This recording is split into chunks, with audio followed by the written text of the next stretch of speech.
आता तुम्हाला आम्ही कपड्यावरून बोललो तर तुम्हाला राग येतो, तुम्हाला केसावरून बोललं तर राग येतो. तुम्हाला सध्या 50% जागा असल्यामुळे तुम्ही काहीही करू शकता. आपण जर म्हणलं महिलांनी कपडे चांगले घालावा तर लोक म्हणतात महाराज लोक महिलांना बोलायच्या. आपण जर म्हणलं पोरींनी पोरांचे कपडे घालू नये तर माणसं म्हणतात लोकशाही आहे.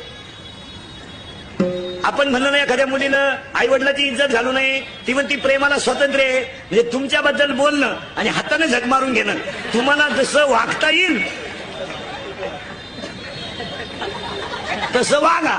तुम्हाला एक ध्यानात ठेवा, तुमचा असं भ्रम आहे भ्रम का तुम्ही पूर्णपणे नवरा ताब्यात घेतल्यामुळं तुम्ही सासू सासऱ्याचा किती छळ करू शकता, तुमचा नवरा तुमचं काहीच करू शकत नाही, हा तुम्हाला झालेला भ्रम आहे.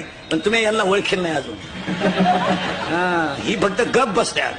आणि तुला सून आली ना सून, आणि सून जेव्हा तुझ्यावर धावती ना एकटा हसतो.